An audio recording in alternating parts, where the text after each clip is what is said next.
Hi everyone, तो आज CRVI discuss करते हैं उसकी स्ट्रैटेजी एंड मैं हूँ खुशी एंड आज डिस्कस करते हैं। चलो स्टार्ट करते हैं। तो CR में ऑलरेडी 3 पार्ट्स में बटा हुआ है, that is CR, valuation and IBC। सबसे पहले CR की ट्रिक समझते हैं कि CR ऑलरेडी इतना वास्ट है कि उसमें 11 चैप्टर्स है, तो 11 चैप्टर्स को कैसे कंप्लीट करें। सो 11 चैप्टर्स को कंप्लीट करने का एक ही सोल्यूशन ढूंढा मैंने, जो मैंने खुद किया था, that is categorize the chapter. ये तो सभी करते हैं, बट उसमें भी कैटेगराइज करके आप उसे कैसे पढ़ेंगे इसका भी मैं आपको बताती हूँ। Chapter 1, 2, 3, 4, 5 are A category chapters and this chapters should be done in a very good manner. बहुत अच्छे से आना चाहिए ये चैप्टर, क्योंकि ये चैप्टर्स इंपॉर्टेंट है। स्पेशली अगर मैं चैप्टर 2 की बात करूँ ना, तो उसमें टेक ओवर के जो आपको प्रोविजंस पढ़ाते हैं ना, कि वेटेड एवरेज प्राइस इसका लेंगे, उसका ये लेंगे, तो प्राइस डिटरमाइन करने का भी क्वेश्चन आता है पेपर में। आप जून 25 का पेपर चेक कर सकते हैं, ठीक है। And let's talk about the part B. Part B में मैंने कैटेगराइज किए 6, 7, 10 और 11, जिसमें से 6, 7 आप पढ़ सकते हैं नोट्स से, एंड जो भी आप नोट्स रेफर कर रहे हो उससे पढ़ सकते हैं। एंड फास्ट ट्रैक मर्जर और क्रॉस बॉर्डर मर्जर जो है 10 और 11, उसमें आप हैंड रिटन नोट्स बनाइए। अगर नहीं है आपके पास तो मुझे कमेंट में बताइए, I will provide you the same. Hand written notes में बनाइए, या फिर उसके मैराथन 10-10 मिनट में आपको टारगेट रखना है कि 10 मिनट में चैप्टर मेरे कंप्लीट हो जाने चाहिए, क्योंकि ये बहुत ईजी चैप्टर है, बहुत स्कोरिंग चैप्टर है ना।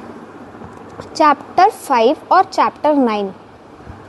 Chapter 5 is of documentation. 5 minute में चैप्टर खत्म हो जाना चाहिए, क्योंकि आप ऑलरेडी इसको मर्जर वाले चैप्टर में पढ़ोगे, तो आपको क्या क्या डॉक्यूमेंट्स लगेंगे, ये चैप्टर ये ऑलरेडी उसका क्रक्स है, तो ये आपको 5 मिनट में खत्म हो जाना चाहिए। टारगेट मैक्सिमम 10 मिनट्स, है ना। And regulatory approvals, this are basically the approval वाला चैप्टर। इसको भी 10 मिनट से ज़्यादा नहीं लगने चाहिए। इसको भी आप हैंड रिटन नोट्स से रेफर करोगे।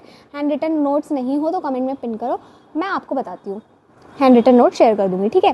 एंड ये ABC वो वाला कैटेगराइज नहीं है कि A is the most important, B is not important. It's just कि आपको टाइम किस में लगेगा, सबसे पहले ये चैप्टर्स में। तो A कैटेगरी वाले चैप्टर्स को आप पहले ख़त्म कर दो, ताकि आप बाद में फट आपका सिलेबस कंप्लीट हो जाए, है ना।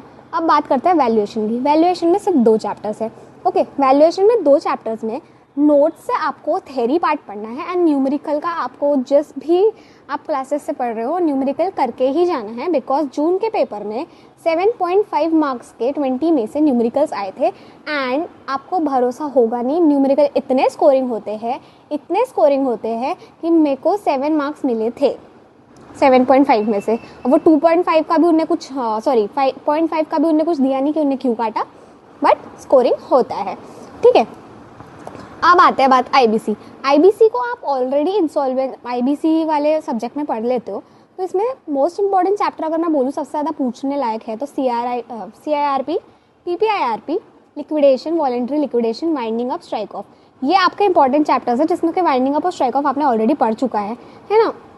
अब बात PPIRP, CIRP और जो बाकी के चैप्टर्स रह गए, जैसे resolution, strategies and kind of chapters जो बचे हुए हैं, वो भी आप पढ़ सकते हैं, बट मोस्टली क्वेश्चन CIRP से ही आते हैं, ठीक है। तो ये थी स्ट्रैटेजी CRVI के लिए, एंड 100% पूरा पेपर अटेम्प्ट करना है CRVI का।